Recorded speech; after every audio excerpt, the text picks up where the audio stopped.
Well, good morning everyone and welcome to another work commute. It's Friday today. Started work since Wednesday, so this is the third day of work, but yeah.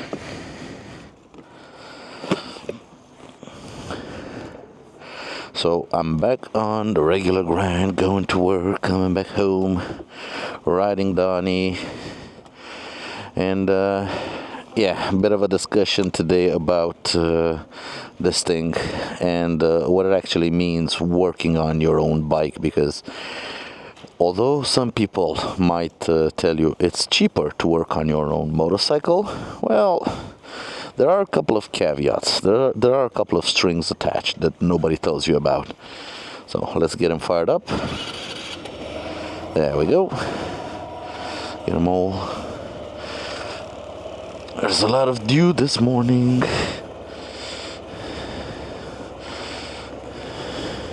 But yeah, I'm liking the windscreen and its size.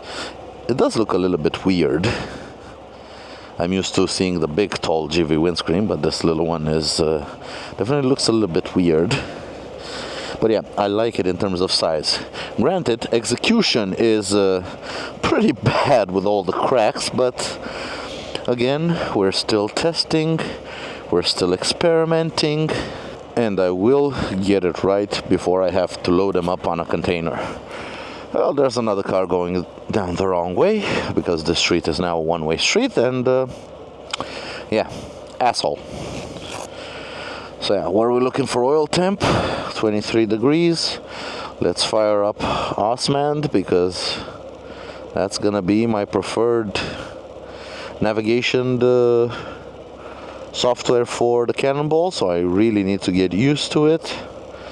Let's go like this. Favorites, personal, work. There we go. And start. Alright. How can we get it to shut up? Voice prompts. Out. Turn off voice prompts. There we go. So Osmand is working. I think I need to click this one. Tap again to change map orientation. I'm new to this software and I really need to get used to it. Now the reason I'm gonna use this instead of Google or anything is the fact that I can load the GPX files on this thing, and I'm gonna need it for the Cannonball, for the route of the Cannonball. But yeah, I'm still testing, we're still working on it. Stuff is still rattling. But the scooter is running good. And yeah, I like this windshield. It's a good size of windshield. It takes the wind wind starts getting on me right around my neck. And that's absolutely perfect. That's how I want it. Wind around my neck and helmet is good for ventilation. Anything lower than that, in case you're out in a rainstorm or something like that, you get pretty wet, and it's pretty miserable to have wind on your chest pulling on you. And the wind on my neck is actually not all that bad. It's somewhere in between. So I guess the line of the windshield now at this height is right around the bottom of my helmet, which I think is absolutely perfect. I have set up my torque app, my main screens. So I have rev counter here, intake temperature, oil temperature, air fuel ratio, throttle timing advance, fuel flow rate in cc's per minute, and a compass. As you can see, we're now heading northeast.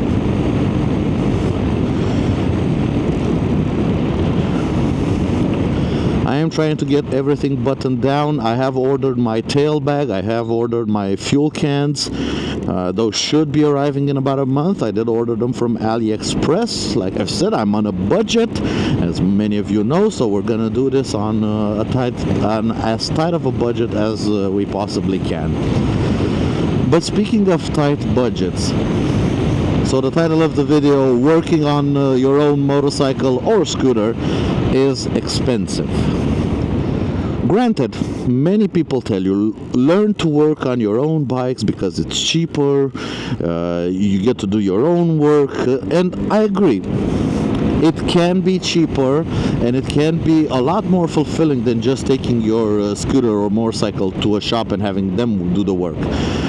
But what many people don't tell you is that anything you need to learn to do, it will be cheaper once you know how to do it. But as you are learning to do it, it is going to be expensive. Granted, you are going to gain knowledge, and can you really put a price on knowledge? It's hard to estimate. But I'll give you my example here in question.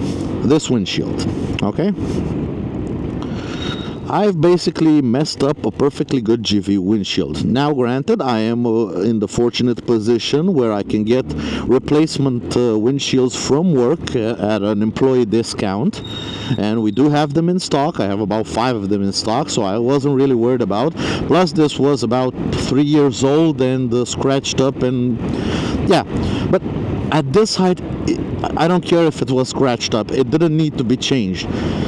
But I feel a little bit better that I messed it up and I have to change it. I'm just gonna go with it's old and it already need to be changed. So I used it as a base to learn. Cutting a windshield may not be complicated for people that know how to do it. I don't know how to do it, so I have to learn. So I have to try stuff out to get my experience with cutting, to feel the material. That's how you get to know certain materials, especially when you're cutting stuff or when you're working with material. The way you get to know the material is by doing stuff, breaking it, and then you remember, okay, so it felt like that and it broke. That means that feeling is bad. That's where people with experience might get into cutting this and they would just feel it in their hand like, I need to stop. This thing is going to crack. I don't have that feeling because I don't have the experience. I haven't cracked windshields to know when they crack. Well, now I have cracked them. Or I have cracked this one. And now I know. But now I have to buy a new windshield and attempt again to cut it. Is that a second attempt going to be successful? I don't know. Good thing is I have parts of this windshield still at work, so I can do some testing and do more training on them. But yeah, every time you do work on your own bike, whatever it is, from an oil change to a full engine rebuild, if you're doing it for the first time without any kind of assistance, be prepared to break stuff. And then be prepared to have to replace said broken stuff so you can try it again. And then you might break it again. So in the short term, working on your own motorcycle or scooter, if you're doing things for the first time, is actually a little bit more expensive. And if I would have taken this to a professional plexiglass cutter, I would have just given him basically the line to cut. One quick cut from a professional, no cracks, no nothing, polished and everything. Probably 10-15 minutes I would have been on my way with a perfectly cut windshield. But no, I decided to spend an hour trying to cut it myself and made a total mess of it. But I learned things in the process. So maybe 10 years down the road from now, I will be able to cut any windshield to my preferred size and basically get a custom windshield for free, because I will be customizing it myself. But for now, it's more expensive. I have to put in the money now to learn how to cut a windshield. And that's what you need to be prepared when you're doing work on your own motorcycle. Be prepared to mess it up. Be prepared to have to replace parts. Be prepared for it to be actually a little bit more expensive than if you would have gone to a professional.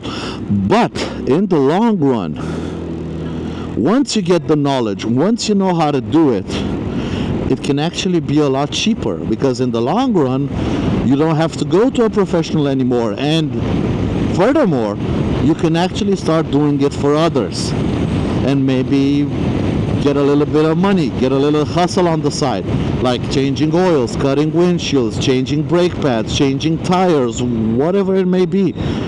You might break a couple of things at the beginning and it might cost you a little bit more. But in the end, if you stick with it, you are going to get knowledge, and knowledge is valuable. It's more like an investment into yourself. Yes, you spend a little bit of money to replace parts you have broken, but you gain knowledge in the process.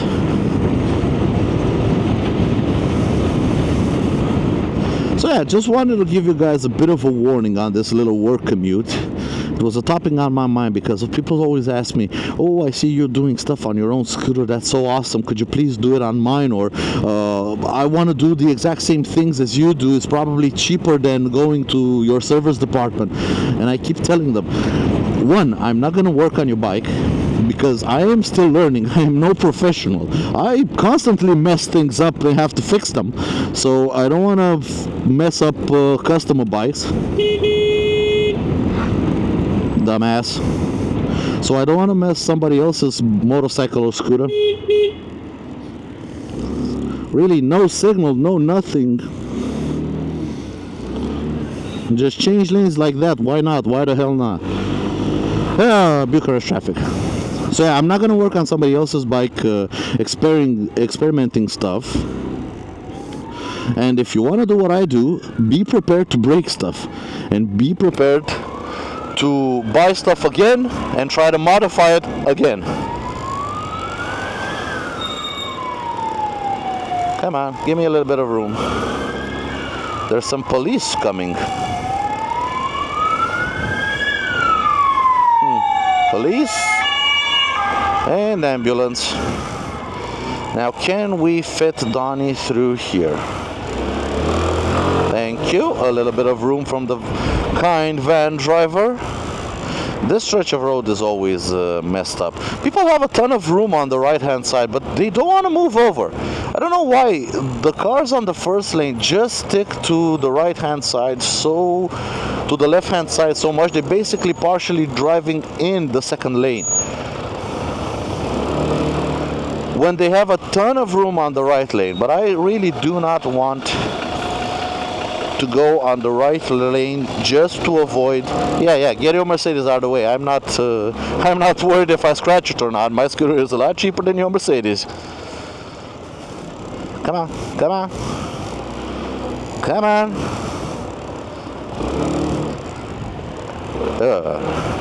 Reindeer horns on a car. Christmas is like 3 weeks. Christmas was like 3 weeks ago. Why do you still have reindeer horns on your car? I think people need to start losing mirrors before they actually start thinking about positioning their cars properly in the lane so that scooters have space to pass between them. Because there is room, okay? It's just the fact that people are not properly do not position their cars properly in their lanes so they can leave a little bit of room. We don't need a ton of room, we just need a little bit of room. Well, traffic for the past couple of days has been light, but people have started working, and surprisingly, considering today is a Friday, it's the worst I've seen it since Wednesday. So it's been bank holidays until Tuesday the 8th, so on Wednesday most of us started work, but not all of us. Then you have yesterday, which was Thursday, and today is Friday. Wednesday and Thursday, very light on traffic, very light traffic. But today, Friday, I was expecting it if, like, the third and fourth day of the week was light traffic. The last day of the week is definitely gonna be light traffic again also. But apparently no. Apparently traffic is the worst I've seen it all week, and now I have to get on the right hand side. Let's make it dirty. Stick it in. Yeah. Just make my way slowly but surely. Have to maintain agility through this traffic. Yeah, so it's horrible today, but it's kind of in tone with regular traffic. I was expecting it just to be a little bit more lighter so we could have a relaxed work commute video. But no. Regular traffic, Bucharest traffic as is. In other news, my variator from Dr. Pulley is almost here. Surprisingly, I ordered it, and in just a couple of days, in like 3 days, it's made its way from Taiwan to France, and I have to check the tracking again, because it might be actually on its way to Romania today, and I think on Monday, FedEx is saying they're going to deliver it on Monday. Hopefully this weekend I have the time to mount it and try it out, because I am very curious to see how a Dr. Pulley variator works in this machine with this engine. I did order 2 sets of weight, 14 grams and 13 grams. They are the Dr. Pulley sliders, so the special sliders they have. I am going all out on this one. I'm gonna test out and see which one works best which weight, or maybe actually I have to order even lighter weights. Quasi did tell me to go lighter than the stock weights. Stock on the Symphony ST200 is 14.5 grams per roller, so I ordered 14s and 13s. We'll see how that works out. I am gonna monitor acceleration and also RPM at certain speeds, highway speeds or long distance road trip speeds. I am hoping to be able to cruise at about 100 kilometers an hour or 60 miles an hour at something around 7,500 to 8,000 RPM. That would be absolutely great in terms of fuel economy, in terms of speed, and I think I won't be all that slow compared to Quasi's PCX. I know that thing can cruise at 63, 64 miles an hour or about 105 kph. So I want to get Donnie to the point where it's kind of similar to the PCX, so Quasi doesn't have to wait around for me, and we can actually ride together at a good pace and be relaxed. Whoa! Brake signal, nothing, dumbass. Up. And this car is probably going to cut in front? No. Currently, as it sits, we are doing real world speed, 80 kilometers an hour, and turning 7,600 RPM. It is a bit of a downhill, so 76, 77. I need an extra 15 to 20 kilometers an hour at the same RPM, about 15 kilometers an hour at the same RPM, and I would be happy. But yeah, hopefully this weekend I get to next weekend, sorry, I get to try out the Dr. Pulley variator, and this weekend maybe I can get Donnie a little bit out on the road for I don't know, at least 100-150 kilometers to get the engine worked up a little bit. Oil temp is starting to climb now. It's gotten a little bit warmer, so yeah, oil temp is getting to some decent temperatures. Oil doesn't need to be cold in an engine anyway. It's better if it's at 90 or 100 degrees. That's where it operates the best. Careful not to get it to its flash point, but yeah, higher temperatures are better. And also the intake temperature. Although you like cold intake temperatures, this is a port injection engine, so it kind of needs to vaporize the fuel before it goes into the cylinder. So very, very cold intake temperatures are also not good, because fuel condensates and you won't get the perfect spray going into the cylinder. But yeah, all in all, everything is good. Parts are going to start to roll in. The build is going to progress. I am working on my documentation. I have applied for my international driver's license. I should have it in a couple of weeks. Visa is something a little bit unknown at the moment, because Romania has just has been accepted in the US's visa waiver program, so I might not need a visa. I need to wait for the next couple of days, because some announcements are being made. And yeah, all in all, everything is good. Thank you all for coming along on this little work commute, for liking the videos, for subscribing, for supporting this channel, and I'll catch you guys in the next one. Until next time, take care out there, everyone, and ride safe. Bye!